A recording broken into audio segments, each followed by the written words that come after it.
What's up tout le monde? Bienvenue dans la classe podcast, le podcast 100% hockey qui te permet de propulser ta game à un autre niveau. Cette semaine, l'épisode est une présentation d'Éducation Quantum, qui est une compagnie qui vise à informer, éduquer les entraîneurs ou les kinésiologues du Québec. Donc, si vous voulez approfondir vos connaissances, que ce soit au niveau biomécanique, prescription d'exercice, l'évaluation de votre client, on a réussi à vous avoir un pourcentage de rabais. Exact. C'est super simple. Ça se fait en 3 étapes faciles. Première étape, tu vas sur le site quantumtraining.ca. Deuxième étape, tu choisis, tu mets dans ton petit panier la formation que tu veux, que ce soit en ligne ou en personne. Troisième étape, tu rentres le code promo ENCLAVE10 avant de payer et 10% de rabais. Et voilà, bingo, c'est fait. Yes, très simple. Cette semaine, nous avons reçu Danick Bouchard, qui est un joueur de hockey qui a passé par les Cataractes de Shawinigan. Maintenant, il joue en France depuis 10 ans.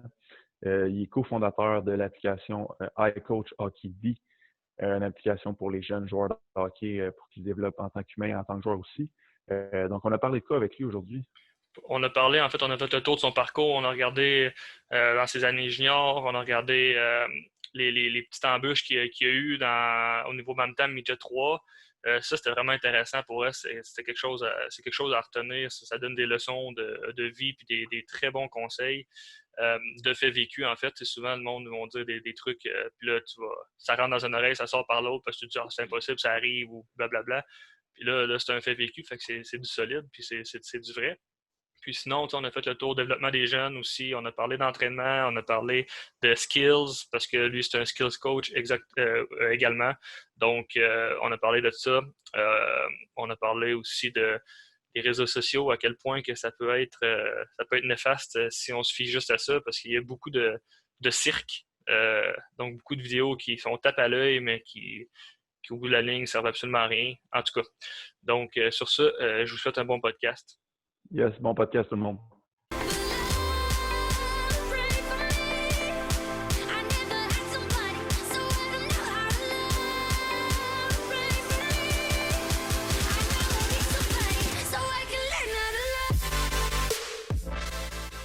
3, 2, 1, c'est parti. L'audio embarqué. Oui, parfait. Yes. Salut, ça va? Ça va bien, toi? Yes, sir. Puis la quarantaine, pas trop pire? Ouais, ben honnêtement, je suis bien occupé là, avec iCoach Hockey Day, là, vu qu'on a mis ça gratuit pour tout le monde. Là, fait que, ça m'occupe pas mal. À part de ça, je m'entraîne, puis pas mal ça. Là. Y a-tu bien eu, voyons, on va recommencer ça. Y a-tu eu bien gros d'inscriptions de plus depuis que vous l'avez mis gratuitement? Ouais, vraiment, là, le monde sont plus. Même si c'était vraiment pas cher avant, là, le monde sont. C'est moins compliqué pour eux autres, je pense, de le tester le produit. Là. Fait que on verra ce qu'on fait par la suite. On va peut-être le laisser comme ça. Mais là, le plan, c'est de le remettre payant en juin. C'est combien d'habitude? C'est 30$ par année. C'est bon. C'est pas cher. C'est genre 2,60 par mois. Fait que c'est vraiment pour que tout le monde ait la possibilité d'accéder à des services que d'habitude juste des professionnels peuvent avoir ou des joueurs élites, là, si on veut. Ouais, c'est le prix d'une caisse de Gatorade. Ouais, c'est ça. Exactement. T'es-tu encore en France, toi, ou t'es revenu ici? Non, c'est ça. Moi, quand c'est arrivé, là, c'était la grosse panique. Là. Tout le monde voulait retourner chez eux. Puis, moi, je suis plus un gars calme dans la vie. Je me suis dit, bon, je vais laisser la tempête passer. Je reviendrai au Québec quand ça va être fini. Puis, avoir su peut-être que là, je pense que les vols sont reportés au mois de juin minimum. Fait que là, peut-être que mon été va être petite, là, mais j'aurais peut-être accédé au moment de panique à ce moment-là, sauf qu'en même temps, j'ai une copine ici, je suis quand même. Je voulais pas m'en aller de même comme un voleur, puis j'avais des choses à régler ici, côté papier, prochain contrat. Je voulais prendre mon temps, puis laisser ça passer. Anyways, je pense que les vols n'étaient pas vraiment achetables non plus, genre 3000 quelque chose, là. France, Canada, ça ressemblait à... Ah ouais. Ah ouais, c'était fucking cher. Là. Ouais, je sais pas, c'est bizarre. J'ai eu 2 versions. J'ai cette version-là, qu'il y a des gens qui disaient que c'était pas achetable, puis d'autres qui disaient qu'ils pouvaient s'en aller pour 200$. Ah, ben sûrement ça dépendait à quel moment, là, j'imagine. Là. Ouais. Mais moi, il y a un de mes amis qui donnait des formations puis tout en France, puis Lui, c'est ça. C'était 3000$ le billet. Puis, Ouais, c'est Ouais. pas près 3000. surtout pour un vol qui coûte quoi d'habitude, genre 700$ environ. Ouais, c'est ça. Ben moi, tu sais, mon vol était planifié le 5 mai, de toute manière, parce que quand la saison finit, disons qu'on aurait gagné cette année, on était en demi-finale là, quand c'est arrivé. Mais si on avait gagné la Coupe, ça finit début avril. Tu sais, ça aurait fait peut-être une semaine qu'on aurait fini en ce moment. Fait que moi, je prends tout le temps une couple de semaines pour relaxer, régler justement les papiers, puis prendre une semaine ou deux là, pour partir quelque part en Europe ou même dans le sud, là, en Afrique ou whatever, pour faire vraiment c'est relaxer un peu de mon année de hockey avant de revenir chez nous. Là, puis j'aime ça voyager. Puis je commence à avoir pas mal d'amis ici aussi là, après 10 ans en France. Fait que, Ouais, c'est ça. ouais. Tu Puis en commences plus, à avoir l'accent un peu? Non, ça. Ben, quand je fais des entrevues, j'ai pas le choix de dire quelques mots pour me faire comprendre. Là. Sinon, l'accent, non, c'est bizarre parce que tu sais, je vois des gars que ça fait 1 an, 2 ans qu'ils sont là, puis dès qu'ils parlent un français, ben l'accent français en bas. Ben l'accent français, on s'entend, c'est nous autres qui a l'accent au Québec, là, mais bon, on se comprend. Mais non, moi, ça va être ma 10e année, puis le monde me dit encore, Kim, comment ça, tu parles pas encore comme nous? Je sais pas. Je suis comme ça. ouais, All moi, je right. suis prêt, moi. Moi aussi, je suis prêt. Moi aussi, je suis prêt. Ouais. On va starter ça. All right. Fait que, premièrement, ben, merci d'avoir accepté l'invitation. Je suis content de t'avoir sur le podcast. J'aurais pas pensé quand j'allais te voir il y a genre 10 ans qu'on allait faire un podcast éventuellement comme ça. Ah, c'est ça, je t'avais coaché, c'est ça, dans une école de hockey, hein? Ouais, puis j'étais allé, dans le fond, je venais voir tes games avec ma mère. Je sais pas trop. Ma mère connaissait ta mère. Puis, Ouais, je me souviens de ça, parce que tu sais, ton nom, le Cavalier, bon, moi, mon idole, c'était encore lui aujourd'hui, là, Martin Saint-Louis, puis ouais, je jouais dans le temps avec le Lightning avec Vincent Le Cavalier, fait que ta mère, après la semaine, elle m'a donné 2 photos des deux autographiées, je suis bien content. exact. Ouais. Si tu pouvais nous parler un peu de ton parcours au niveau hockey, ça ressemble à quoi? Mettons, juste même au hockey mineur, tu as commencé à quel âge? L'âge exact, honnêtement, je ne sais pas trop, 4-5 ans comme tout le monde au Québec. Là. Au début, je ne savais pas trop ce qui se passait. Là. J'ai une couple de vidéos que, tu sais, moi, dans le temps, j'aimais bien les Ninja Turtles. Là. Fait que, dans le fond, mon but, c'était de rentrer dans tout le monde puis de tourner sur mon dos sur la glace. Fait que mes parents trouvaient ça bien drôle. Puis j'ai commencé comme ça à avoir du fun. Puis après ça, niveau patinage, ben, j'ai pogné une coche un peu sur beaucoup de jeunes joueurs. Puis ça m'a permis d'être assez dominant là, dans mon hockey mineur. Je te dirais que grâce à mon patin, j'ai été assez dominant longtemps jusqu'à. Ben, on va sûrement parler plus long là, mais jusqu'à Bantam, dans le temps de l'adolescence, là, qui m'a fait un peu mal. Mais je dirais que j'ai toujours eu une bonne coche quand j'étais jeune. Ma mère racontait mes buts et mes passes. Tu sais, ça, j'ai une saison, elle comptait mes points. Tu sais, j'étais rendu au-dessus de 250 buts. Tu sais, ça avait juste pas d'allure. Ouais, c'est ça, mais c'est ça qui est bon aussi d'en parler, c'est dans le développement des jeunes. Des fois, il y a des choses qui arrivent, surtout quand on est jeune, à l'adolescence, qui peut tout changer. C'est pas parce qu'un jeune n'est pas bon novice qu'il sera pas bon midget, et l'inverse. Hmm. Fait qu'après ça, Bantam Budget, t'es allé Ouais, pêcher c'est ça, je vais junior. continuer. On arrive au Bantam. Là, Bantam, j'avais des petits problèmes de comportement à l'école. C'était rien de grave. Mais j'aimais ça faire des mauvais coups. Puis mes parents, eux autres, c'était bien important pour eux, l'éducation. Fait que, ils m'ont envoyé dans des écoles privées, secondaire 1, secondaire 2. Puis back à back, je me suis fait renvoyer de ces deux écoles-là. Fait que mon Bantam première année, je l'ai passé à Sherbrooke, qui n'est pas du tout d'où que je viens. Moi, je viens de Rosemère, qui est arrivé à Montréal, parce que mes parents ont décidé de m'envoyer dans un pensionnat à Sherbrooke pour essayer de me calmer. Donc, j'ai joué une année là-bas, Bantam, avec les Faucons de Sherbrooke, éloignés de chez nous. Puis, déjà, ça commençait à être un petit peu plus dur avec le contact, mais j'avais encore, ça a quand même assez bien allé. c'est plus l'année d'après, quand je suis revenu dans ma région, j'étais allé à Midget 3. Puis je te dirais que j'ai pas commencé à me tenir avec des voyous, une gang de rue, là, mais mes fréquentations, leur priorité, c'était pas le hockey, c'était d'autres choses. Puis moi, toute ma vie, ça a été le hockey. Puis c'est ça, les jeunes, c'est important, la fréquentation. Je pense que surtout durant l'adolescence, ça dicte beaucoup de choses par la suite.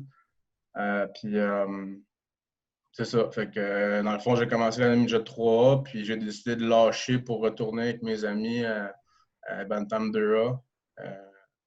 Ça, j'avais 15 ans. Donc, j'ai lâché le midget 3. Ça a été un de mes regrets quand même dans ma carrière d'avoir fait ça.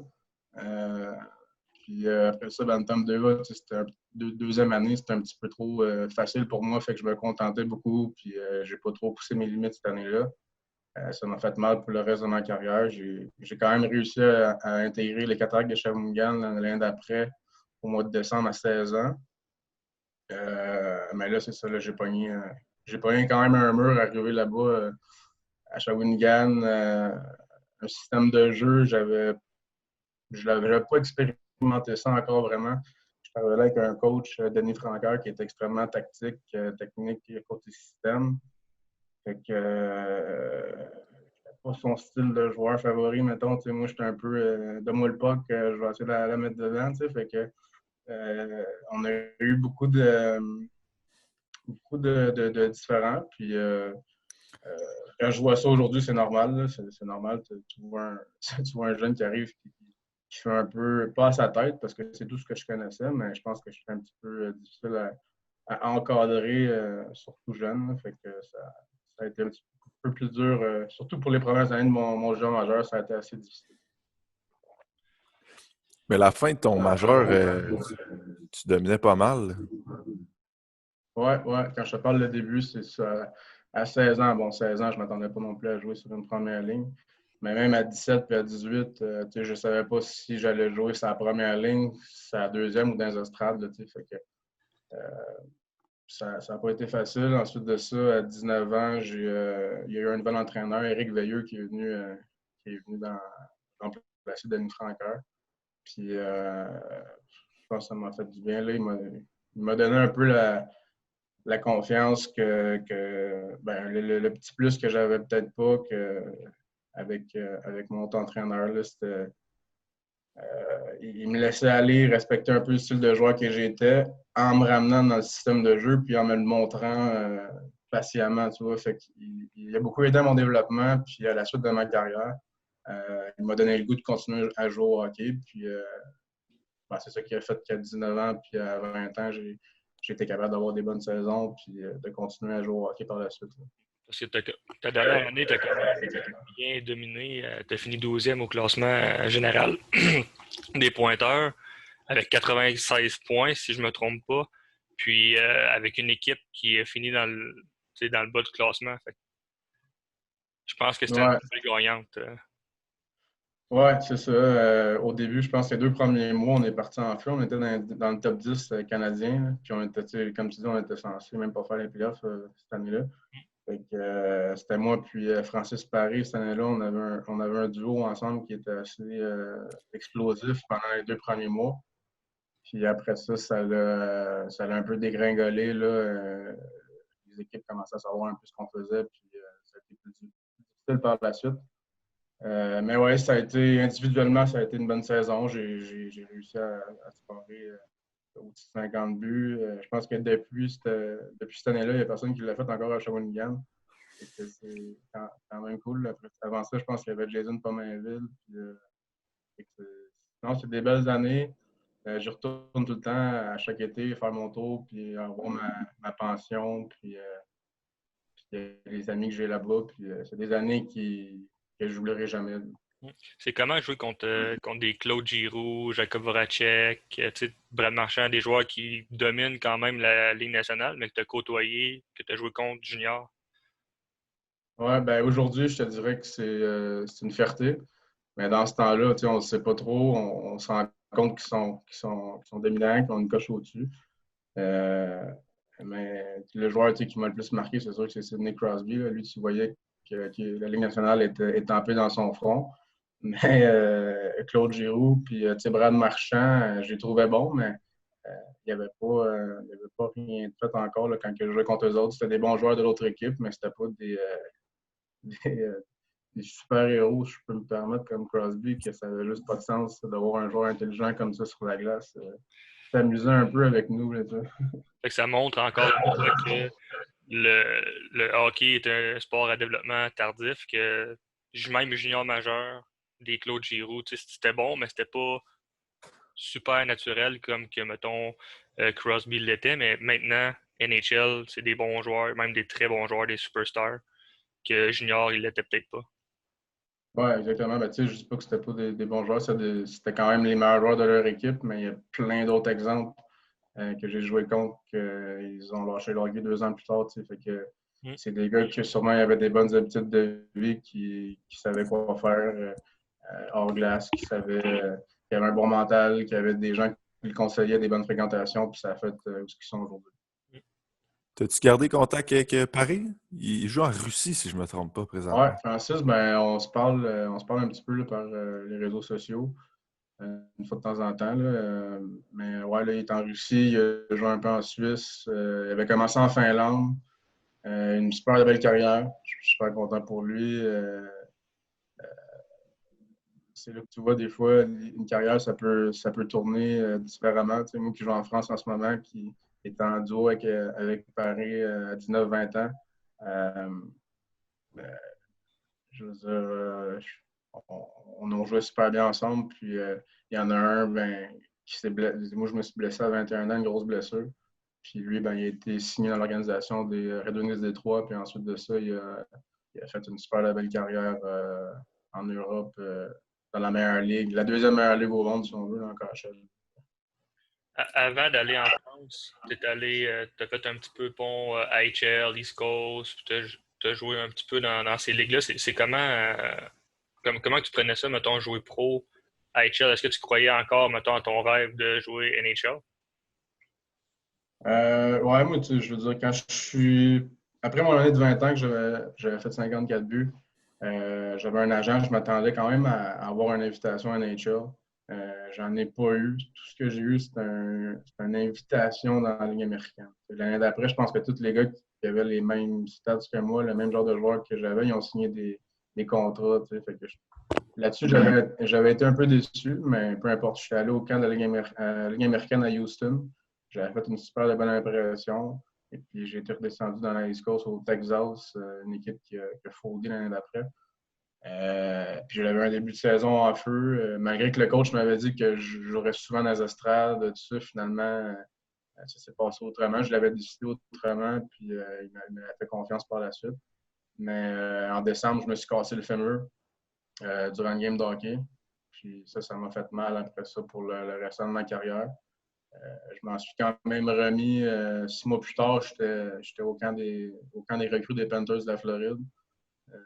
Je pense que c'est justement mon coach au Texas qui m'a donné cette push-là parce qu'il y avait des contacts avec les Panthers. Et il a vu mon éthique de travail, ma passion, puis je pense que ça l'a touché, puis il voulait que j'aille ce break-là. Mais ce break-là, j'aurais aimé ça l'avoir en shape après mon année junior. Tu comprends? Je suis arrivé là-bas en boitant pratiquement un peu encore, puis 70% de mes capacités. Fait que, je suis content d'y avoir participé, sauf que bon, j'aurais aimé ça le faire à 100%. Puis, si je continue cette année-là, après le camp des recrues des Panthers, je suis allé au camp à Rochester avec Benoît Gros. Encore une fois, le camp, c'est un joueur invité. Ça s'est passé bien, sauf que quand tu es invité, tu n'as pas de contrat, c'est pas évident de faire ta place. Donc, il m'avait redescendu East Coast. Et puis, je suis allé rejoindre mon ancien coach du Texas qui était rendu avec les Florida Everblades. Donc, j'ai joué avec lui cette année-là. J'ai été call-up 2 fois dans la Ligue américaine. Puis après Noël, je te dirais que ça a commencé à être un petit peu plus dur avec mon fémur. Il y a 70 games par année. Je commençais à sentir pas mal de douleur. J'ai de la faiblesse. J'étais fatigué. Puis, ça a été tough. Là, après ça, les 3 années après, ça a été très difficile après ma blessure. Ça a tellement été dur que j'ai décidé à un moment donné d'arrêter de poursuivre ce rêve-là. Je suis revenu au Québec dans l'esprit de m'inscrire pour devenir pompier. Donc, j'avais passé les tests à l'IPIC. Et puis, en parallèle, j'ai joué pour le Coron de Trois-Rivières dans la Ligue nord-américaine. Puis, cette année-là, je ne sais pas pourquoi, ma jambe était... Je ne sentais plus rien, était revenu finalement à 100%. Donc, ça a super bien été. J'ai eu des bonnes statistiques, mais entre moi et toi, je m'en foutais un peu. Pour moi, le hockey, c'était rendu... J'adorais ça, mais c'était rendu ma priorité numéro 2. Je voulais devenir pompier.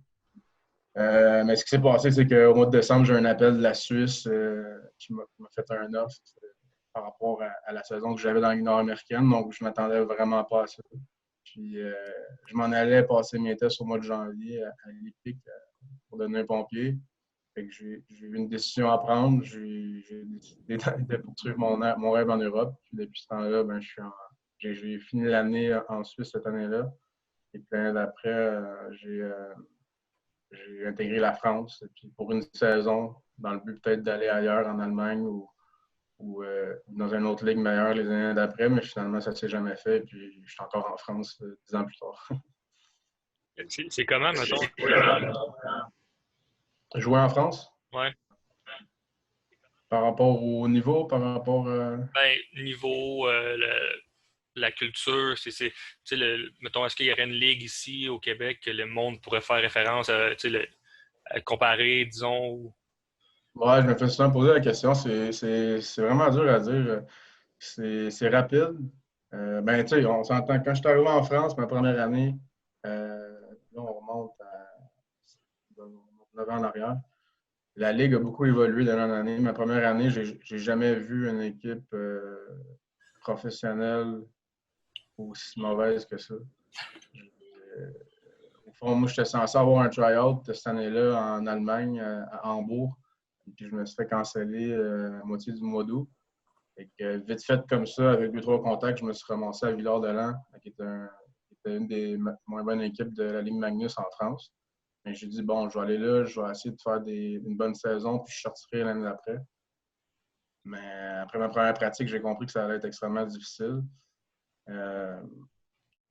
C'est ça, la Ligue, dans ce temps-là, en France, tu avais 2-3 équipes qui étaient très solides.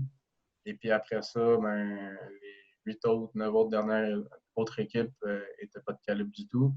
Fait que ça faisait une ligue assez désorganisée. Et puis depuis ce temps-là, ils ont vraiment... la ligue s'est vraiment améliorée. Il y a plus d'étrangers maintenant qui viennent jouer en France. Ils ont passé de 4 à 10 étrangers maximum par équipe. Fait que ça fait une grosse différence. Puis il a commencé à jouer en France, mais c'est sûr que moi, je suis à Angers. Angers, je pense que c'est une des meilleures organisations de France. On a la plus belle aréna. C'est assez professionnel. Tu sais, on a notre petite cuisine dans la chambre, notre gym. Tout est parfait. L'aréna est pleine à chaque soir. Il y a 3600 personnes à chaque soir. C'est vraiment cool. Mais quand je regarde d'autres équipes, ça a l'air moins organisé. Puis, c'est un peu moins le fun aussi. Sauf que la ligue est bonne. La ligue est le fun. On s'entend, il y a moins de XNO là, comme aux États-Unis ou dans la Ligue américaine et tout ça, c'est sûr, mais la base est là, puis c'est le fun aussi d'avoir un peu de liberté quand tu joues. Mais bon, c'est ça. Il y a beaucoup de différences encore côté organisation au niveau équipe. Je dirais qu'en France, en ce moment, tu as Grenoble, Angers, Rouen, Bordeaux, si tu veux, qui peut s'apparenter à des équipes East Coast, Ligue américaine, là, entre les deux peut-être. Mais c'est très dur de faire des comparatifs. Là. Tant qu'à moi, c'est complètement différent. La glace est plus grande. Les joueurs ont plus de liberté. Tu peux revenir en arrière. Tu peux tourner un peu plus sur la glace. C'est beaucoup plus Est-Ouest que chez nous. C'est Nord-Sud. Puis, dump and chase un peu plus. Puis, moi, j'apprécie quand même beaucoup le style de jeu ici. C'est le fun. Puis, moi, je suis un joueur qui peut se permettre d'avoir de la liberté sur la glace. Puis, je l'apprécie. Puis, c'est peut-être pas la meilleure ligue au monde, mais je suis reconnaissant de faire ce que j'aime, puis d'être payé, puis de pouvoir voyager aussi durant la saison, de rencontrer plein de gens, d'avoir plein de contacts un peu partout. J'imagine que tu conseillerais de regarder un peu où est-ce qu'ils iraient, mettons, si jamais ils veulent aller jouer en Europe, de regarder pas juste OK, je m'en vais jouer en Europe pour continuer à jouer au hockey, mais de regarder pour quelle équipe ils s'en vont jouer, le professionnalisme des équipes. Ouais, c'est sûr. Sauf qu'en même temps, moi, je me suis rendu à Angers. J'ai joué à Grenoble aussi. J'ai pas commencé là. J'ai commencé dans la pire équipe de la Ligue. Il a fallu que je fasse mon nom, il a fallu que je fasse mes preuves. Après ça, je suis allé à Épinal, qui est aujourd'hui, c'est une organisation qui se relève d'une grosse crise, là, mais c'est fou. Là, c'est une ville d'hockey là-bas. Sauf qu'à l'époque, l'organisation n'était pas terrible. Je te dirais, tu rentres dans ton appartement au début de l'année, tu as une table, une chaise, puis un micro-ondes. Okay, ouais. Le GM te regarde, puis il dit bon, mais c'est bon, tu as tout ce qu'il faut. T'es comme. Ouais. Fait que, non, j'ai mangé mon pain noir, comme on dit. Et à chaque année, ben, j'essaie de performer plus qu'il faut. Puis ben, j'ai passé d'une dernière équipe de la Ligue à un milieu de classement, à des top ligues, puisque là, ben, je suis bien traité. Mais c'est sûr qu'au début, si tu ne sors pas de la Ligue américaine ou un ancien joueur NHL qui veut avoir un petit trip en Europe, aller directement dans une équipe du top 3, top 4, c'est difficile. Il faut que tu fasses tes preuves, des fois même en deuxième ligue, en D1 ou dans des petits clubs de Ligue Magnus pour espérer faire ton nom puis monter ensuite dans d'autres équipes. Quel ajustement tu as dû faire au niveau de la glace? Mettons, la largeur, c'est quoi que tu as dû implanter de nouveau dans ton style de jeu? C'est une bonne question. Je pense que ça s'est fait naturellement dans mon cas parce qu'un de mes atouts, c'est mon patinage. Fait qu'on dirait que je suis arrivé là puis je me suis senti quand même bien d'un coup. L'ajustement que moi j'ai vu en partant, c'était que c'était pas le même style de jeu. C'est que j'étais souvent pas bien timé avec mes joueurs. Je voulais aller peut-être trop vers l'avant, trop vite.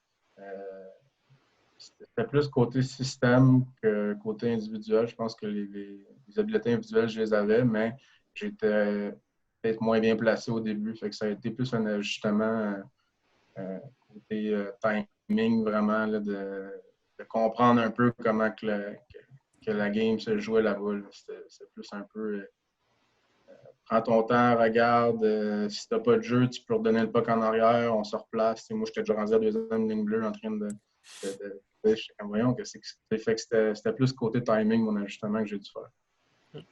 C'est comment ça fonctionne le processus pour aller jouer justement, mettons, en France? Vu que j'imagine que c'est un autre continent, tu dois avoir sûrement l'intermédiaire de ton agent qui aide à ça. Mettons, les joueurs qui n'ont pas d'agent ou qui veulent se renseigner sur la possibilité d'aller jouer en France, comment ça fonctionne? C'est beaucoup de contacts. Il faut que tu aies un chum qui joue là-bas ou que tu aies un CV hockey intéressant. Après ça, ça m'est arrivé de négocier des contrats sur Messenger. Après ça, par email, je veux dire, moi, je suis rentré en France, j'avais pas d'agent. J'ai demandé l'aide de quelques personnes. J'avais des amis qui jouaient en France aussi, qui ont parlé de moi. J'avais un CV avec des bonnes stats qui a fait que j'ai pu mettre les pieds en France. Mais comme j'ai dit, même avec des bonnes saisons East Coast, des saisons de Ligue américaine, une saison en Suisse B, une demi-saison en Suisse B, j'ai pas été capable d'intégrer une meilleure équipe qu'une 13e position sur 14 ma première année en France. Fait que c'est pas facile. Ça se fait beaucoup par contact. Il faut que tu connaisses quelqu'un là-bas ou que tu aies un bon CV hockey. C'est sûr que les agents peuvent aider, mais moi, personnellement, je ne me suis pas vraiment servi d'agent pour aller en France. Ça s'est fait. J'avais un agent à l'époque, sauf que je lui ai dit j'avais ciblé d'autres ligues que la France pour m'aider. Puis en France, je me suis organisé un peu tout seul. D'où t'es venu l'idée de hockey projection? Mettons, à quel moment étais-tu en France quand ça t'est venu? Tu penses à ça depuis, mettons, le début de ta carrière junior? Oui, hockey projection. On a créé l'application web iCoach Hockey. Ça, au fond, c'est arrivé, j'étais à Grenoble il y a 4 ans. C'est mon meilleur ami qui a joué pour les Remparts de Québec dans le temps, on jouait contre. Pour les Voltigeurs de Drummondville puis les Remparts de Québec, Maxime Aubu qui m'a appelé. Puis lui, ce qu'il voulait, c'est un passionné d'entraînement. Moi, je suis un passionné de hockey, lui, c'est un passionné d'entraînement, mais vraiment entraînement en salle, avoir le bon mouvement, la bonne technique et tout ça. Puis moi, ben, j'adore le hockey, mais je m'entraîne tout seul depuis que je suis jeune. J'ai jamais vraiment eu un préparateur physique privé. C'est important. Oui, sûrement. Je m'entraîne dans la nature un peu. Je fais mes affaires, puis j'ai quand même souvent été le gars le plus en shape en arrivant qu'en entraînement. Fait que bon, c'est de même que je procède parce qu'on dirait que quand j'étais jeune ou quoi, tu allais au gym, puis là, tu avais ton programme sur une feuille, puis là, tu avais des. C'était pas des joueurs de hockey qui étaient avec moi, tu avais des. On les appelle les douchebags, là, en parenthèse, tu regardes dans le miroir, puis surtout, moi, je viens d'une région un peu de la rive nord de Montréal, là, on sait comment c'est. Fait que. J'aimais pas ça, ce milieu-là, fait que j'ai commencé à m'entraîner tout seul chez nous. Puis, anyway, pour revenir à Hockey Projection, mon ami qui est passionné d'entraînement, moi je suis passionné de hockey, on a parlé ensemble. Il voulait partir une plateforme d'entraînement sur le web, général, pour tout le monde. Moi, dans le fond, bon, je trouve qu'il y a tellement. Ben, on a trouvé qu'il y avait beaucoup d'affaires sur Internet déjà et tout ça. Fait on a parlé, puis c'était après plein de discussions qu'on s'est dit, crime, pourquoi pas essayer de se spécialiser dans ce qu'on aime. Tu es un ancien joueur de hockey, je joue encore au hockey. Moi, j'aime ça, ça me. J'aimerais bien mieux me concentrer sur une clientèle cible que donner faire des squats à Robert de 45 ans, par exemple. Et que c'est ça. Fait que ça a commencé comme ça. Fait qu'on s'est dit, OK, on va commencer à faire une plateforme pour les joueurs de hockey d'entraînement. Après ça, moi, comme j'ai dit, je suis un passionné de hockey. Maxime, c'est un passionné d'entraînement. On a parlé avec un ancien coach de Maxime qui est rendu maintenant dans l'agence CAA, Dominique Ricard. Puis lui, il s'occupe du développement global des jeunes. En parlant avec lui, on lui a parlé de notre projet, puis il voulait embarquer avec nous. Puis c'est là qu'on est venu à se dire, ouais, mais c'est vrai, un jeune n'a pas nécessairement juste besoin de préparation physique. Il y a plein de choses qui embarquent en ligne de compte. Quelqu'un peut être en shape à côté, mais s'il ne sait pas comment gérer des moments difficiles, sa shape ne servira plus à rien. S'il ne sait pas quoi manger pendant, avant, après. On est venu satisfaire le développement, là, vraiment, pour que le joueur de hockey soit à son état optimal. On a mis ça sur une application web qui est disponible sur le téléphone cellulaire, sur l'ordinateur, sur tablette. Fait que le jeune, il peut rentrer là-dedans, puis selon son âge, son objectif, puis le moment de la saison, on sait que quand tu travailles durant l'été puis pendant la saison, c'est pas la même charge de travail. Fait que selon ces 3 critères-là, il est dirigé dans l'application web dans cette sphère de développement. Il y a même recours à des professionnels de la santé, parce qu'on sait, bon, on ne peut pas cibler le problème de tous les joueurs de hockey. Il y en a qui se développent différemment. Fait que nous, ce qu'on offre, c'est des programmes de hockey selon l'âge et l'objectif du joueur, mais après ça, ça ne peut pas être perfectionné à chaque joueur. C'est impossible à faire ou presque. Donc, on a un réseau de professionnels que si nos membres ils veulent vraiment quelque chose de privé, de spécifique à ce qu'ils veulent, eh bien, ils peuvent aller voir des professionnels qui sont conseillés par nous et puis qui leur font des petits avantages vu qu'ils sont membres de l'application web iCoach Hockey. Là, avec ça, tu es devenu, mettons, plus skill coach sur glace ou hors glace aussi. Est-ce que tu peux nous expliquer un petit peu c'est quoi un skill coach, qu'est-ce que ça sert, les bienfaits de ça, puis mettons, quand commencer, à quel âge, disons? Oui, ben ça va être mon opinion personnelle parce qu'un skills coach, c'est quoi? Il y a plein de. Toutes les skills coach vont peut-être te dire des choses différentes. Moi, personnellement, je me me vois pas comme un skills coach, je me vois comme un joueur de hockey. J'arrive chez nous l'été. Il y a des gens qui me demandent de faire des pratiques avec eux. Cette année, je vais même travailler avec les jeunes prospects de l'agence Cartex à Montréal, dans le club, etc. C'était des gars comme Hendrix Lapierre, des espoirs vraiment. C'était super cool. J'avais d'autres cliniques que je donnais proche de chez moi à des gars qui varient du midget 3 jusqu'à universitaire. Un skills coach, à quel âge que tu peux commencer? Tout le monde veut travailler un peu ses skills. On voit beaucoup les pratiques là, avec des hurdles puis des toe drag, puis ça finit plus. Puis moi, je suis plus un skills coach qui amène le joueur à faire des moves selon une situation de jeu. Fait que j'essaie toujours d'adapter mes drills selon ce qui peut se passer durant un match. Par exemple, quand tu es en entrée de zone, qu'est-ce que tu fais avec tes patins, qu'est-ce que tu fais avec ta tête, avec tes épaules, quels jeux peuvent s'offrir à toi, puis quels skills tu dois travailler par rapport à ça. Moi, j'aime mieux travailler comme ça, simple, que de mettre plein d'obstacles. C'est super beau à regarder, sauf que dans un match, si tu fais ça, je suis pas sûr que tu te rends bien loin. Là. Mais bon, moi, c'est ma philosophie. Après ça, les jeunes aujourd'hui, ce qui se passe, c'est qu'ils font tellement de skills purs avec justement des toe drag, des hurdles, qu'ils font que ça, puis ils perdent un peu leur IQ d'hockey. Fait qu'ils ont tous des skills, ils ont tous des bonnes shots, mais ils ne savent pas où se placer. En entrée de zone, ils ne font pas le bon jeu. Fait que moi, ce que je fais dans mes pratiques l'été, c'est que. Puis en passant, ça n'a pas rapport avec Coach Hockey Day. Là, oui, je suis un skills coach qui est sur la plateforme, puis il y a des gens qui peuvent m'appeler qui sont membres de Coach Hockey Day, mais la plupart du monde, ils ne le sont pas. C'est des gars de 3 à universitaire qui sont abonnés. Il y en a quelques-uns qui sont abonnés, mais c'est deux choses différentes. Là. Donc, c'est ça. Moi, j'essaie de ramener ça à des situations de jeu vraiment pour que le joueur pratique des skills qui vont vraiment lui servir en match. Des feintes qui vont vraiment se servir en match. Donc, les skills de mettre le puck sur le bâton puis de tourner ça en l'air, j'ai jamais touché à ça. Tout ce qui est beau, selon moi, au hockey, tout ce qui est trop beau, tant qu'à moi, ça ne sert pas à grand-chose. Fait que je mets plus l'emphase sur des situations de match. C'est un peu la même chose en entraînement, je veux dire. Parce que nous, on travaille plus en entraînement.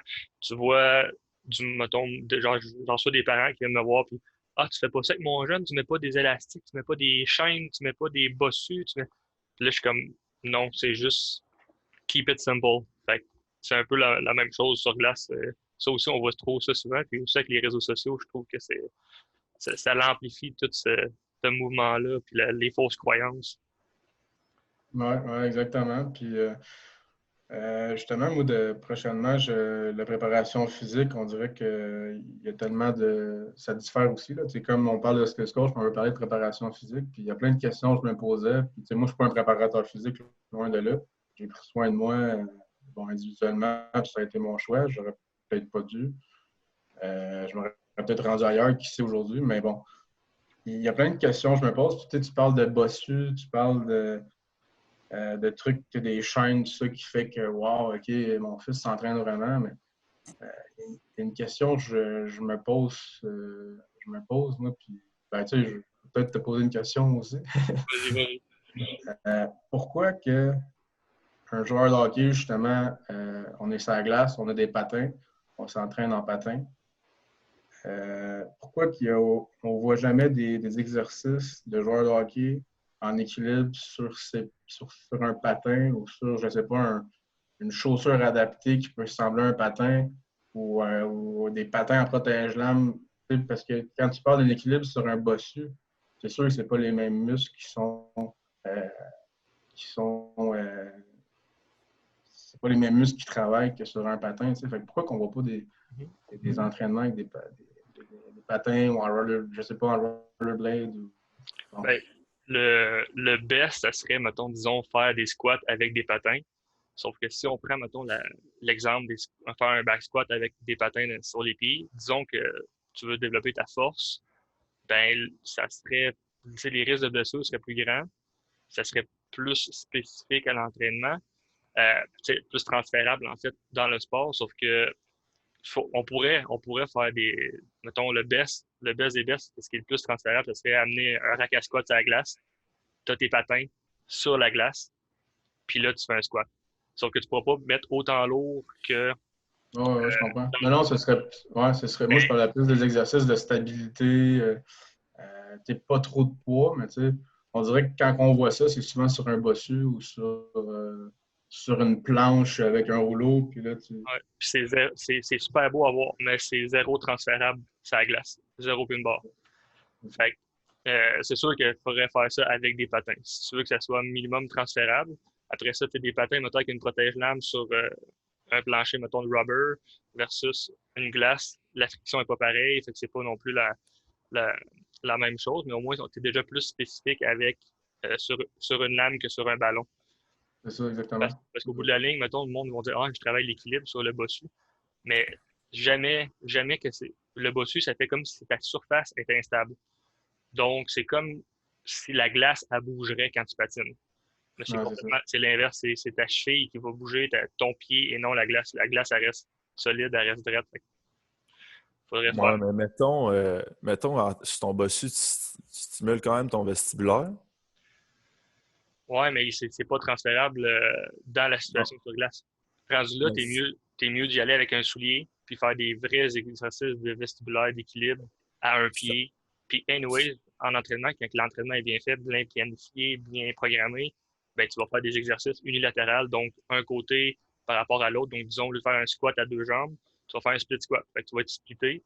Ben là, en partant juste ça, tu vas travailler ton vestibulaire. Puis, si tu regardes Ça se transfère quand même. c'est ça. Si tu regardes mettons un coup de patin au hockey, tu vas pousser vers l'arrière, puis un split squat, t'es quasiment comme ça. Fait que c'est beaucoup plus transférable, c'est beaucoup plus bénéfique que sur un bossu. Oui, exactement.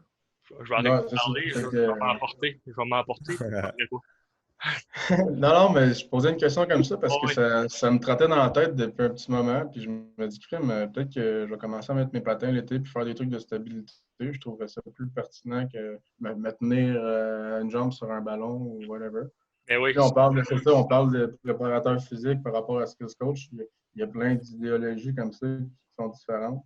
Après ça, tu as un skills coach. Il y a un skills coach.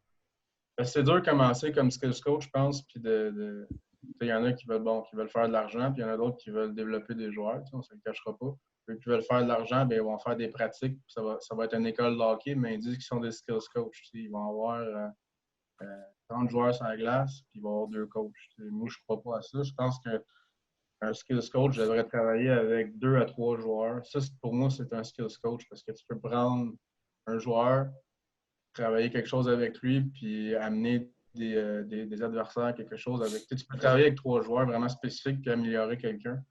Pour ça, moi, c'est important. Ce qu'on fait l'été, c'est que moi et mon partenaire, Eric Labrosse, il s'occupe des défenseurs, puis moi, je m'occupe des attaquants. Puis plus souvent qu'autrement, on essaie d'avoir des petits groupes.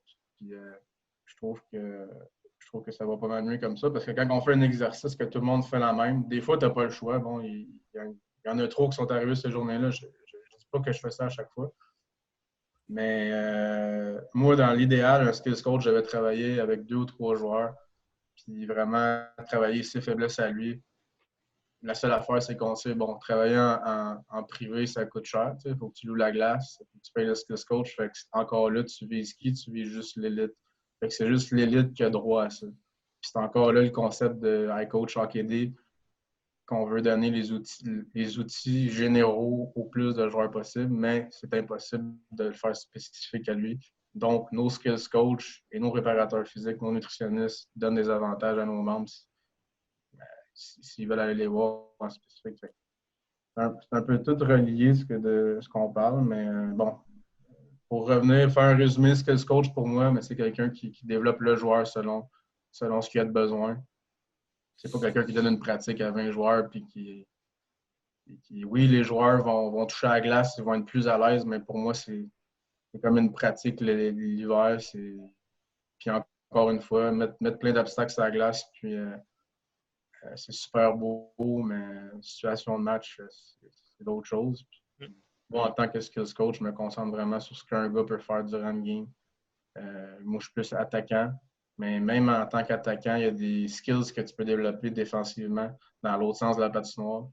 J'essaie de penser aussi aux deux, pas juste d'aller au but, de protéger ton puck dans le coin, mais sur un back-check, qu'est-ce que tu vas faire sur un regroup, sur un forecheck, sur couper une passe. Il y a plein de choses que tu peux travailler autant offensivement que défensivement. Puis j'essaie un peu de mixer ça quand je donne mes pratiques l'été. Mais encore là, le faire avec 14 joueurs sur une glace 3 contre 3, c'est impossible. Cette année, cet été, je ne dirais pas où, mais je me suis engagé pour faire ça. Tu arrives sur la glace, 3 contre 3, 14 joueurs. Pas de goaler. Déjà, la motivation des gars, pas de goaler ordinaire. 3 contre 3, la glace est maganée après 5 minutes. Bon. Fait que, les gars vont être plus en shape à la fin de l'été. Ils vont savoir travailler sur leur faiblesse? Pas sûr. Pas tout le monde. Ouais. Mais souvent, les buts les plus, mettons, spectaculaires dans la NHL, moi, je trouve qu'il y a tellement un gros facteur chance que d'essayer de pratiquer à reproduire ça l'été, c'est comme travailler dans du beurre un peu. Ouais, c'est ça. Souvent, on regarde des jeux qui sont passés. Je vois ton chandail de Matthews en arrière. Ouais, oui. On peut regarder ses buts, puis après ça, dire on va essayer de faire le jeu que Matthews a fait en entrée de zone. Ouais, mais fais ça l'année prochaine. Puis si tu joues dans un niveau un peu compétitif, là, ton coach risque de te placer sur le banc, là, parce que c'est pas ça qu'il fallait que tu fasses dans cette situation-là. Fait que c'est super beau. Puis on ne se cachera pas que les parents ils aiment ça, voir ça. Mais un développement, c'est étape par étape, puis c'est fonder une bonne base au début, puis c'est important de comprendre ça, je pense. Oui, exactement. Si tu travailles la base, puis tu développes la base avant d'aller chercher plus du spécifique, ben, ça fait qu'à un moment donné, tu vas juste être plus constant. Puis en plus de ça, c'est que ça se peut encore plus de chances que tu réussisses à faire un jeu spectaculaire que quelqu'un qui a juste pratiqué le spectaculaire, que lui, up and down tout le temps, puis il sait pas trop où se placer, il sait pas trop quoi. Ses breakouts, ses entrées de jeu, ses entrées de zone, il sait pas trop comment se placer, il peut pas faire, il sait pas comment aller le jeu, pas de passe, pas rien. Fait au bout de la ligne, ça revient encore keep it simple, tant niveau skill coach sur glace, niveau spécifique hockey, que même dans le gym, moi, c'est le même que je fonctionne. Keep it simple, puis c'est le même. Au bout de la ligne, tu développes. En tout cas, pour nous, dans le gym, moi, ma vision, c'est que je développe un athlète avant de développer un joueur de hockey. Parce que plus que tu t'en vas vers le spécifique, plus que tu vas être dans la game, plus que tu vas être sur la glace, mettons, pour les joueurs de hockey. Fait que, encore une fois, ça revient à l'équilibre. Si tu veux développer ton équilibre sur glace, va sur la glace avec des patins et puis fais des drills d'équilibre, fais je connais pas le terme exact, là, je me rappelle plus, là, mais envoie ouais, exactement, à une jambe. Puis, c'est ça, je trouve drôle. Tu m'allumes un point en ce moment parce que je joue au hockey professionnel. Puis il y a des gars dans mon équipe qui ont des lacunes. Quand la pratique finit, on a tout le temps un petit 20 minutes, 25 minutes, des fois même pour travailler des choses sur la glace. On veut être meilleur sur la glace, mais il y en a qui se dépêchent pour aller dans le gym et faire du bench, par exemple, ou ton entraînement il est là, il est sur la glace. Si tu veux être meilleur sur la glace, fais au moins un petit 5 minutes sur la glace. Fait que, non, ton point il est bon. Puis, mais le bench, il est super bon, il augmente la puissance des lancers, mais c'est off-season que tu dois travailler ça. Oui, puis tu peux le faire. Tu peux le faire après ton 20 minutes sur la glace. Tu comprends ce que je veux dire? Ah, là, tu as la chance de t'améliorer sur la glace. Tu es un joueur de hockey. Ouais. En tout cas, pour le skills coach, c'est ça. On s'est étendu un peu, mais un vrai skills coach, pour moi, c'est quelqu'un qui focus sur les lacunes de chaque joueur puis qui essaie de le développer par rapport à ça dans des situations de match. Et puis, regarde, c'est sûr qu'à un moment donné, il faut leur donner des petits bonbons aussi, là, surtout à 12-13 ans. Tu ne peux pas juste picosser sur mettre ton patin comme ça, mais à un moment donné, on veut te faire jouer un petit 3 contre 3 ou un petit jeu, quelque chose, c'est sûr que faut pas que ce soit tout le temps on se sente à l'école. Ben, tu finis avec un fun drill. Hein? Tu finis avec un fun drill à la fin pour les Ouais, c'est ça. récompenses. C'est ça. Puis faut que tu sois proche de tes gars aussi. Faut que les gars t'apprécient. Faut que tu aies le tour aussi de leur donner de la motivation parce que si tu fais juste siffler, puis bon.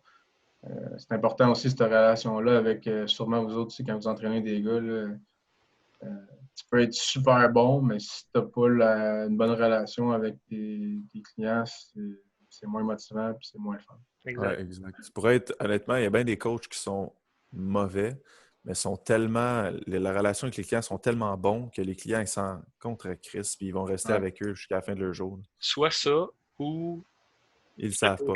ce coach-là a développé une personne, puis là, il roule sur sa notoriété, puis tout le Ouais. monde va le voir. Ouais. Ah ouais.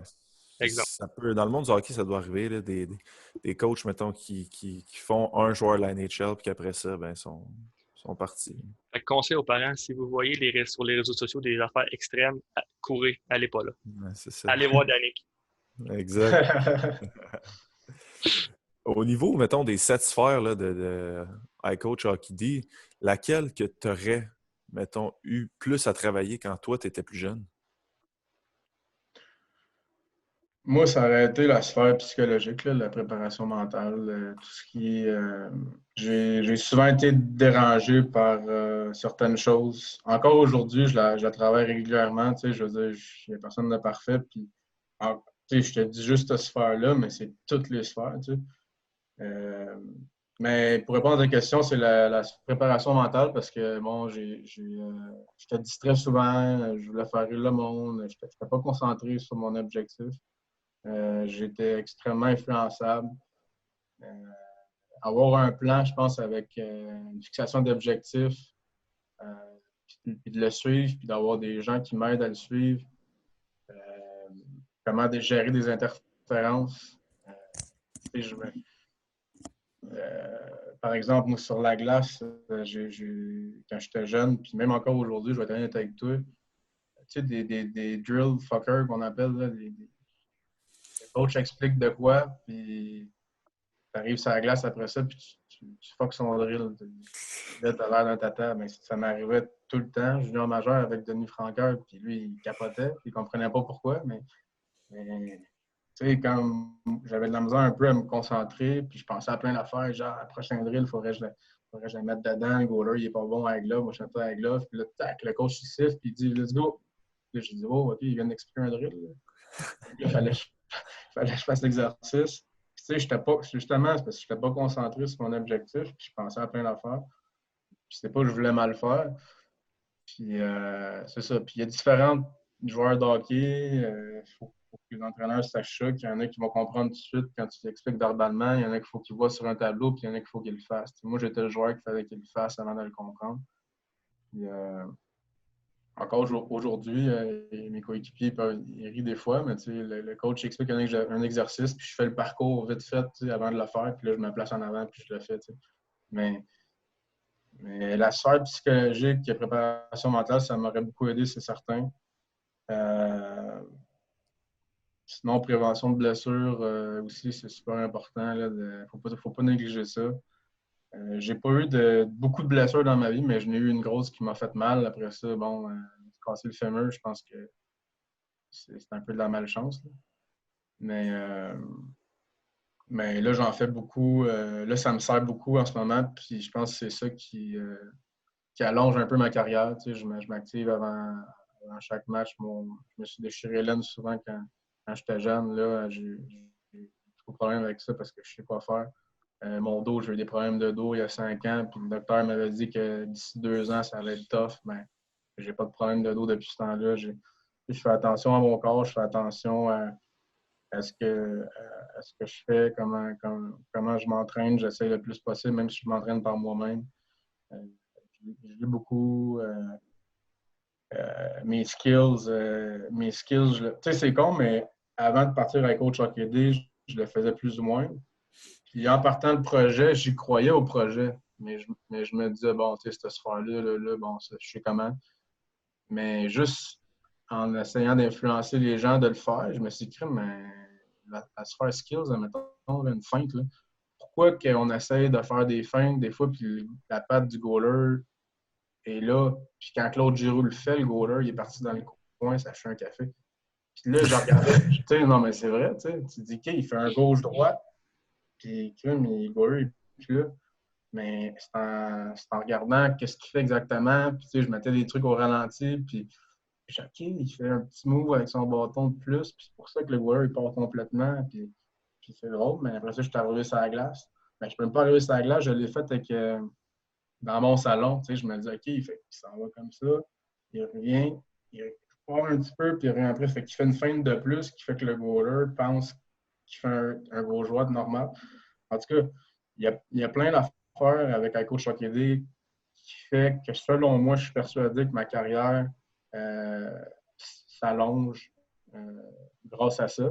Puis avoir eu ça jeune, je suis sûr que ma carrière aurait peut-être pris une autre direction.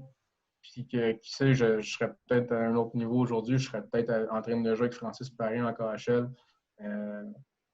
Fait que c'est ça qu'on essaye, c'est essayer de donner des. Tu sais, je te dis pas qu'on donne les meilleurs outils au monde parce que, vous savez, vous êtes des préparateurs physiques. Il faut que ce soit spécifique à un joueur. C'est pas ça que je dis. Je dis qu'en ayant ces outils-là, ils ont une base, puis ils développent, puis on enseigne des valeurs. On enseigne qu'il ne faut pas juste que tu travailles tes skills. Il ne faut pas juste que tu travailles ton power skating. Il ne faut pas juste que tu t'entraînes physiquement. C'est tout ça qui va faire que tu vas devenir un bon joueur de hockey, puis en plus de ça, une personne autonome, quelqu'un de fort dans la vie. Puis quand ta carrière va être finie, ben, tu vas être bien plus fort.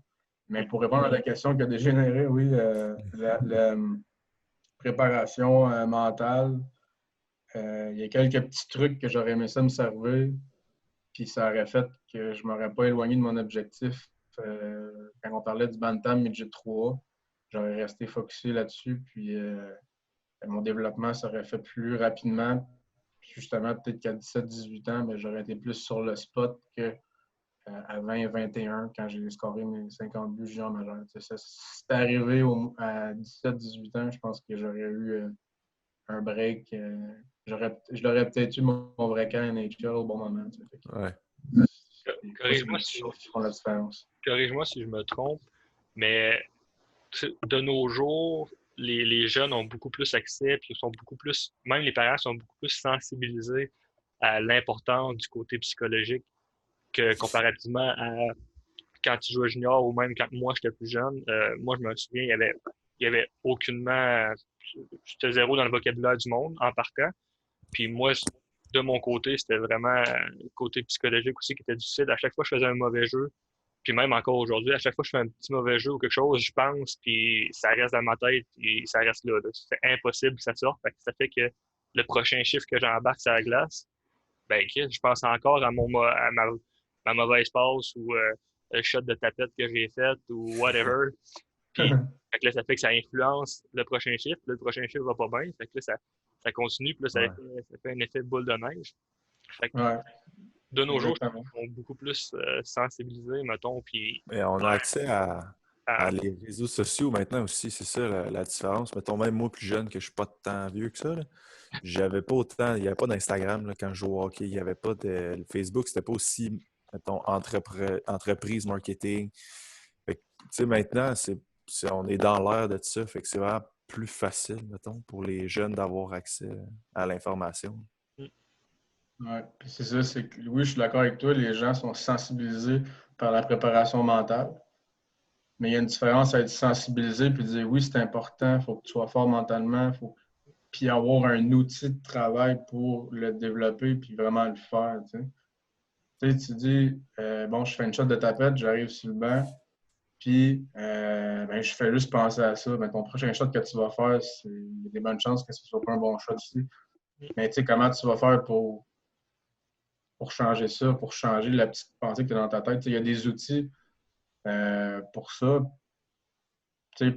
Pour que tu fasses des exercices, justement, pour que quand ça arrive, bang, cette pensée-là, tu puisses la bloquer. Puis ça ne marchera peut-être pas à chaque fois, mais ça vaut vraiment la peine d'essayer, puis surtout pour des jeunes, parce qu'on sait que les jeunes, on entend souvent « je suis pourri », tu sais, tout. Juste dire ça, c'est pas bon. Puis il y a des exercices qui peuvent vraiment faire la différence. Puis les gens, bon, ils font les exercices physiques parce que c'est normal, parce que tout le monde a déjà fait ça. Mais des exercices mentaux, puis juste de remplir un petit questionnaire, puis de te fier à ça, puis de l'avoir sur ton mur à chaque jour. J'ai-tu fait ça? J'ai-tu fait ça? J'ai-tu fait ça? OK, good. Je suis dans mon objectif, je continue le lendemain. Juste d'avoir ça fait des résultats, puis ça change quelque chose. Tu sais, je l'ai fait cette année pour moi qui a 34 ans, tu sais, puis j'ai vu une différence. J'ai travaillé avec Louis Bédard qui produit notre contenu sur la coach hockey. Ça a fait une différence. J'avais un objectif cette année de finir dans les 5 premiers buteurs de la France. J'avais peut-être pas les saisons que je voulais, les saisons d'avant. Puis cette année, j'ai fini premier buteur de la Ligue. Tu sais, je dis pas que c'est juste grâce à ça, mais il y a plein de fois durant l'année que j'ai eu des mauvaises séquences. Je ne scorais pas pendant 3 games, 4 games, je pense que c'est arrivé une fois. Puis, tu sais, j'avais mes vieilles pensées qui me revenaient. Ah, c'est reparti pour 8 games. Tu sais, j'étais capable de débloquer, de repartir à zéro la game d'après parce que j'avais un outil de travail. Fait qu'il y a une différence à être sensibilisé puis avoir des outils de travail, travailler sur soi. Tu sais. C'est ça qu'on met sur iCoach Hockey, c'est OK, tu es sensibilisé par la préparation mentale. Tu veux t'en sortir, tu veux un plan, bien nous, on t'offre un plan. On fait pas juste te dire que c'est important. C'est quelque chose de concret qui est là pour toi. Ouais, puis tu sais, là, on parle, mettons, de performance sportive, pouvoir passer à un autre niveau sur glace dans une game de hockey, mais c'est autant bon pour, dans la vie de tous les jours, après, dans ton après-carrière, d'avoir un mental fort, tu sais. Ouais. Mais oui. Puis c'est le 1%, le 2% que tu vas aller travailler plus que l'autre qui va te permettre d'aller un step plus haut puis de le surpasser au bout de la ligne. Exactement, je suis d'accord avec toi à 100%. Puis je l'ai vécu cet été parce que Hockey Québec m'ont approché pour faire des conférences à des joueurs de hockey. On allait pour Team Québec, le féminin et puis masculin. Fait que, des conférences, je n'ai jamais faites. Puis là, qu'est-ce que ma petite voix s'est mise à me dire? Ben voyons donc, Annick, t'es pas le gars le plus articulé au monde. Tu parles pas fort. Tu sais, j'avais tout ça. Puis là, je me disais, hey, t'aimes pas, tu as de l'expérience, tu as quelque chose à dire, tu es capable de le faire. Fais-toi un plan, puis vas-y. Puis, tu sais, il faut vaincre un peu nos peurs aussi dans la vie. Puis, tu sais, juste faire ça. Tu sais, j'en ai donné 2 cette année. Puis, tu sais, j'ai fait une bonne job. J'étais content de ce que j'ai fait. Puis, ça n'avait aucun rapport avec ce que je peux ressentir sur la glace quand je fais un mauvais chiffre ou quoi. Mais tu sais, c'est un bon exemple, je trouve, dans la vie que, bon, j'avais un obstacle, j'avais quelque chose qu'il fallait que je fasse, que je n'étais pas à l'aise de le faire. Et j'ai dit oui. Au début, j'ai eu des pensées qui m'ont dit que je ne devrais pas le faire. Puis ben, après ça, j'ai géré mes trucs parce que j'ai de l'expérience, parce que j'ai un outil de travail, puis j'ai pu le faire. Mais ça peut arriver au travail, ça peut arriver dans ta relation amoureuse, ça peut arriver partout. Ouais, ça revient un peu à la fameuse citation de Wayne Gretzky qui dit que tu manques 100% des shots que tu ne prends pas. C'est exactement ça. Fait que si tu n'essayes pas, tu ne prends pas ta chance, tu ne réussiras pas. Exactement. Belle quote, Phil. Ben, ça fait plaisir. Si tu avais à nous dire ton plus grand regret et ta plus grande fierté dans ta carrière jusqu'à maintenant. Mon plus grand regret, ça a été mon adolescence quand j'ai quitté le Midget 3A. Je jouais pour le Régent de Laval, les 3L à l'époque. Puis, j'ai décidé de lâcher. Je pense que c'est la seule fois de ma vie que j'ai lâché au hockey. Parce que j'étais rendu sur une 4e ligne, parce que je ne scorais pas. Mais tu sais, quand je repense à ça, c'est juste une question de temps. Là. C'est juste. Bon. Mais j'ai lâché. J'ai voulu aller rejoindre mes amis qui jouaient au hockey. Tu sais, Bantam 2A, c'était un bon niveau quand même, sauf que il y avait quand même une différence à cet âge-là. Tu sais, Bantam 2A au Midget 3A. J'ai passé d'une école avec qui j'étais avec tous des gars que la priorité, c'était le hockey. On était tout le monde ensemble à Laval, à Georges Vanier. On étudiait ensemble, on avait nos pratiques ensemble. Notre objectif, c'était de réussir à l'école puis c'était de performer au hockey. Puis j'étais arrivé après ça dans une école publique avec une couple de gars qui jouaient avec moi au hockey puis d'autres. Je ne sais pas si vous avez vécu l'époque, vous, avec les pantalons larges, là, puis pantalons aux genoux, puis les yo avec la casquette. Ah ouais, un peu. Bon, ben, tu sais, là, j'étais rendu là, fait que je me suis un peu accoutumé à ces gens-là, puis j'ai commencé à rentrer un peu dans la gang. Puis, tu sais, je te dis pas que, bon, je manquais mes cours à chaque jour, puis que je fumais du pot comme eux autres, là, mais, tu sais, entre les deux, tu vois, fait que j'ai dévié pas mal de mon objectif à un moment assez important de ma carrière. Puis, tu sais, j'étais rendu, je jouais Bantam 2A, puis je scorais 2 buts dans une game, puis je voulais pas en scorer 3, d'avoir peur d'avoir l'air trop fraîchier aux yeux des autres. Je vais me calmer un peu, là, tu sais, je scorais 2. Bon, j'étais rendu, j'avais une petite attitude ado parce que je me tenais avec du monde. C'était pas du méchant monde, puis c'est encore mes amis aujourd'hui. Mais à ce moment-là de ma vie, c'était pas les meilleures personnes avec qui j'aurais dû me tenir, je pense, selon l'objectif que j'avais en arrière de cette attitude-là, parce que peu importe la manière que j'agissais, mon but, c'était de continuer à jouer au hockey pareil, puis mon rêve de jeunesse de jouer à la Ligue nationale, il était encore là. Fait que mon plus grand regret, ça a été de quitter une jeune 3, puis après ça, mes fréquentations sont venues tout seul. Je veux dire, dans une école publique, c'est venu tout seul, mais si j'avais pas quitté le Jet 3, ça serait jamais arrivé. Pour faire un petit ajout là-dessus, justement, je me rappelle plus c'est qui a dit ça, une autre citation, mon ego. Je me rappelle plus c'est qui a dit ça, mais on est la moyenne des 5 personnes qui nous entourent.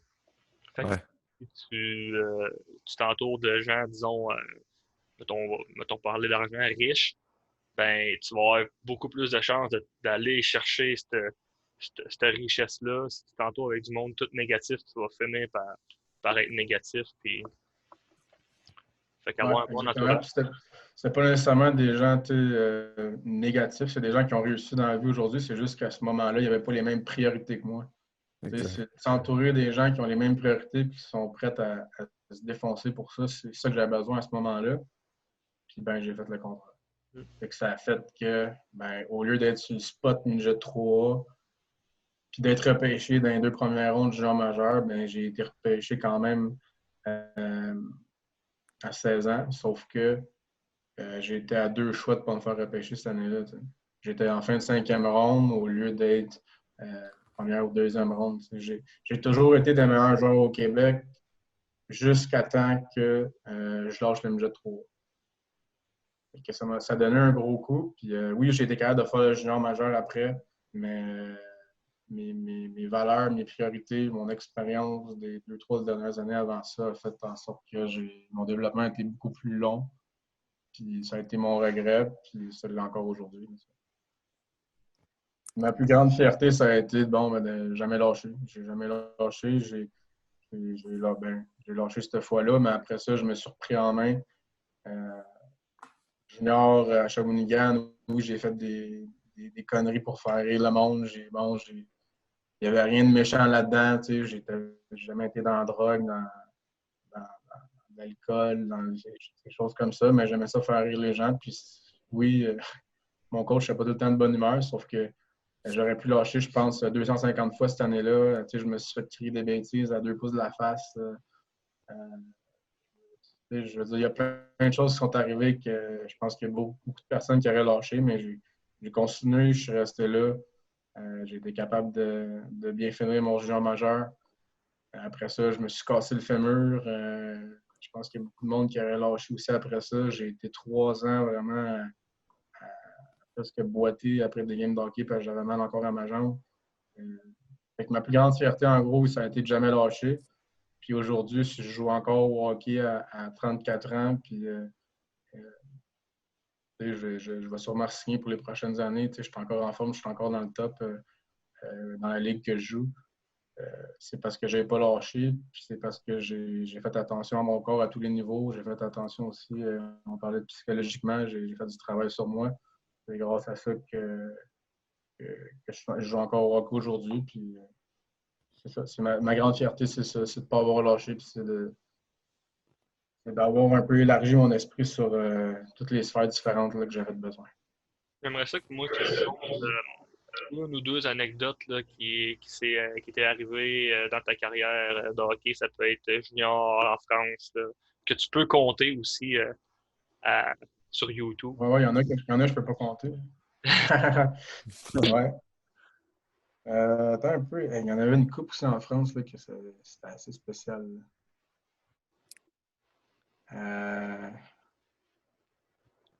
Bon, une un peu légère pour commencer parce que bon, les idées ne viennent pas, là. Mais juste ma première game à Nice. Il y a une équipe à Nice, à Côte d'Azur en France. Euh, on arrive là, puis tu sais, t'es sur le bord de l'eau, c'est écœurant, la ville est incroyable. Puis là, tu te dis, wow, j'ai hâte de voir l'aréna, ça doit être spécial et tout. Puis tu marches un peu, puis tu arrives en plein milieu de la ville, puis là, tu vois une banque. Là, tu dis, OK. Là, tu vois des gars rentrer avec leur poche hockey dans la banque. Là, je fais, ah, wow, qu'est-ce qui se passe là? Je dis, OK, l'aréna est genre dans la banque. Là.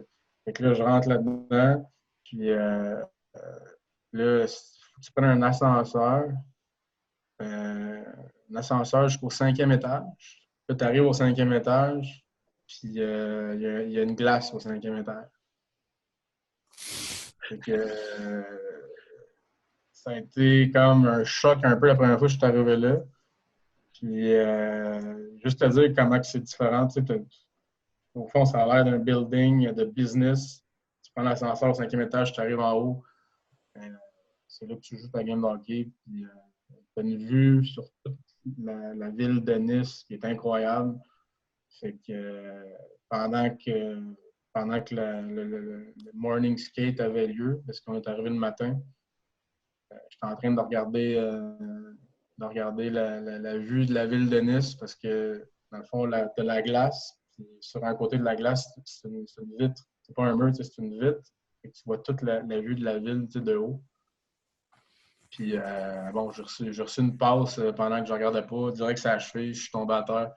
Puis, j'ai pensé à cette anecdote-là parce que c'est assez spécial de vivre une pratique avec la vue de Nice. Puis on a beaucoup ri avec ça, les gars, par après. Sinon, il y a tellement de choses qui est arrivé en France que tu te dis que ça n'arrivera jamais au Québec. Il y a tellement de petits détails que tu te dis, wow, OK, encore une fois, c'est arrivé en France. La glace, souvent, il y a des trous dans la glace. La game est retardée. Il essaie de refaire la glace. Il y a un trou dans la bande. Je veux dire, tu sais, c'est pas. Il m'est arrivé beaucoup d'anecdotes, mais bon, il faut le vivre pour le voir, pour trouver ça drôle. Tu sais, c'est des trucs du moment. Mais j'avoue que ouais, la pause que j'ai reçue à Nice pendant que je regardais la vue de la ville, c'est quand même assez drôle. On va en reparler longtemps, là, mais c'est ça. T'as-tu, mettons, une anecdote à Shawinigan, mettons, une niaiserie, tu disais que tu étais un petit gars qui aimait se faire rire. T'as-tu de quoi que t'as fait, mettons, que ça a fait rire ou que le coach ne l'a pas bien pris ou ça, tu t'es pas obligé de nommer de nom là, si pour que ça garde confidentiel. Ouais, c'est ça. Ouais. Ben, il y en a une en particulier que je raconterai pas ça sur YouTube. Ça a fait le tour de la ligue, je pense, dans le temps. Là. Mais on a fait tellement que regarde, notre but, on dirait que c'était de faire rire le monde. On est jeunes, j'avais 16 ans, je venais d'arriver à l'école là-bas de Shawinigan. Tout le monde un peu savait on était qui, mais on connaissait personne. Puis je sais pas pourquoi, mais on se mettait souvent au défi de faire des mauvais coups. Puis là, à un moment donné, c'était rendu à mon tour. Puis hey, Butch, t'es pas game. On était à la cafétéria, puis d'aller, dans le fond, de prendre mon lunch sur mon plateau. Puis il voulait que je revienne où on était assis, puis de faire semblant que je m'enferme dans une table, puis de tout renverser mon repas sur une table de personnes. Bon, les gars avaient décidé.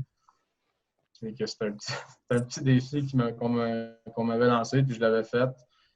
Puis finalement, ça avait super bien fini parce que bon, les gens qui avaient reçu tout mon cabaret m'ont aidé à me relever. Ils pensaient vraiment que je m'avais fait mal. Puis la cafétéria m'ont payé un autre repas, finalement. Ça avait bien fini.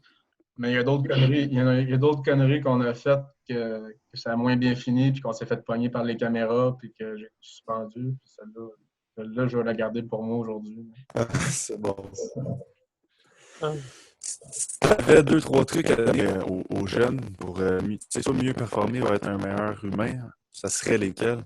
Un peu. Ouais. On recommence ça. Je sais pas, J'ai bugué. je sais pas si c'est juste moi, là, mais je t'entendais en robot. Là. Alright, tu m'entends-tu bien? Comme ça. Tu m'entends-tu bien là? Ouais, Ben, ça griche ça un griche, peu. hein? J'ai compris ta question, mais ça griche un peu. Ok, On c'est va la compris d'abord. répéter, juste si moi je griche pas, comme ça, le monde, lorsqu'il le réécoute, ça va être pas. Ouais, T'as-tu 2-3 trucs exact. pour donner aux jeunes, que ce soit dans n'importe quelle des sphères de high coach hockey D, pour se développer en tant qu'humain ou en tant que joueur de hockey? Ben, le premier truc que je donnais, puis c'est pas un truc, c'est que bon, faut que les jeunes au début, il faut qu'il y ait du fun. Il faut que ce soit le fun de jouer au hockey, il faut qu'il y ait envie de jouer au hockey. Puis c'est important aussi pour le parent de le voir, ça, puis de ne pas abuser. Tu sais qu'il y en a, je pense qu'ils abusent un peu. Tu sais, moi, je l'ai vécu beaucoup avec mes écoles de hockey. Tu sais, je donnais des écoles de hockey, Turcotte, là, Ottawa, puis là, le jeune, il sortait, puis ça faisait 3 heures qu'il était sur la glace, puis là, sa mère l'attendait pour aller s'entraîner, puis tu voyais que le jeune, après 30 minutes, il était déjà fatigué, puis il était sur le banc, puis il pleurait. Fait que, c'est d'avoir du fun, puis tu sais, il faut que les parents jouent un rôle là-dedans, il faut qu'ils comprennent le besoin de son jeune, il ne faut pas qu'ils l'écœurent, tu sais, surtout pas trop jeune. Tu sais. Mm. Après ça, faut pas. Tu sais, des fois, moi, ce que j'adore quand je donne des pratiques, ce que j'adore, c'est de me faire poser des questions. C'est quand je vois un jeune qui vient vers moi et qui me dit ouais, mais tu sais, ça, comment je. Et on dirait qu'il y en a des fois qui le font pas parce qu'ils ont peur d'avoir l'air épais ou qui sont intimidés. Mais poser des questions, vos coachs vont aimer ça. Mais on s'entend, il y en a qui. Je le vois souvent. Il y en a qui posent des questions, des fois, on appelle ça des licheux de coach. Là. Hey coach, dans le fond, ils répondent à la question pendant qu'ils posent leur question, pour dire à son coach, hey, je le sais, mais c'est des vraies questions. Mettons que tu veux t'améliorer, tu as peur de poser, go, vas-y, puis pose-la. C'est important de le faire. Puis ça peut faire la différence pour toi, ça peut faire la différence dans la relation que tu as avec ton coach qui va dire ah, OK, mais il veut s'améliorer, parce que des fois, c'est dur de juger quelqu'un sans le connaître. Tu sais, moi, souvent, ça m'est arrivé de donner des pratiques, puis j'ai dit, OK, lui, ça ne tente pas. Tu sais. Il est venu me poser une question, puis je dis, OK, c'est bon, ça il tente. Fait que là, j'ai donné un peu plus de jus, puis les pratiques d'après, tu voyais qu'il était bien plus là, puis ça il tentait. Tu sais. Fait que pose des questions, n'aie pas peur. Respecte tes coéquipiers, ça, tout le monde le dit. Mais je pense que ça fait toute la différence. Une réputation au hockey, tu perds vite. Puis c'est dur à gagner, mais c'est très facile à perdre. Puis le respect de tes coéquipiers, le respect de toi-même.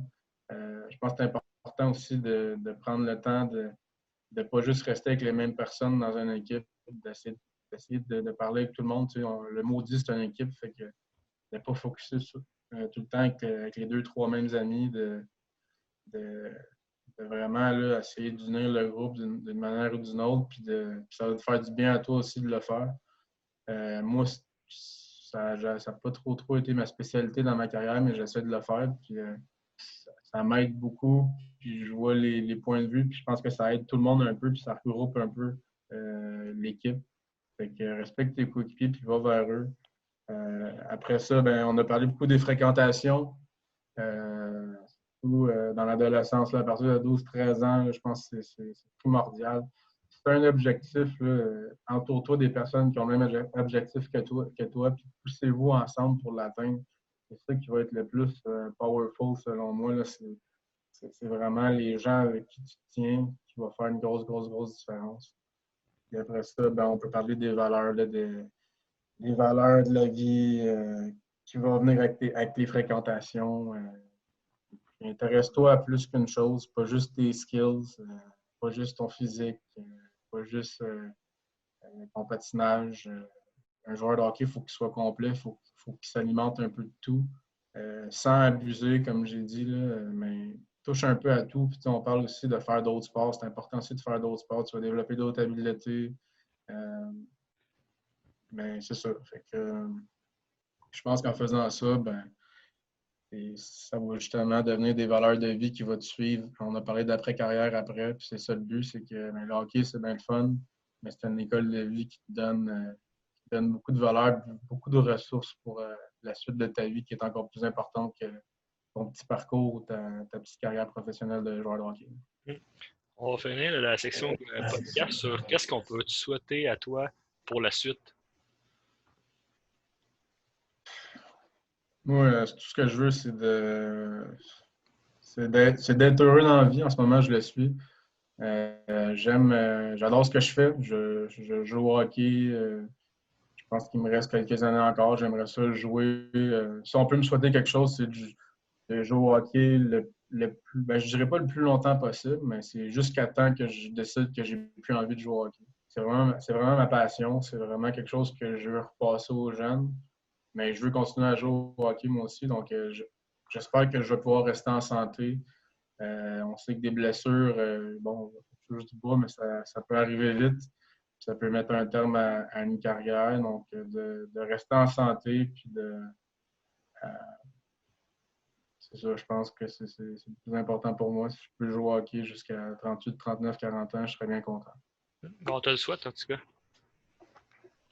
Un grand merci d'avoir accepté l'invitation et de venir parler de tes expériences et tes connaissances sur le podcast. Ça me fait plaisir, puis merci à vous de m'avoir donné la chance de parler de ça avec vous. C'est super le fun. Puis, je vous souhaite une bonne réussite dans ce que vous faites. Merci.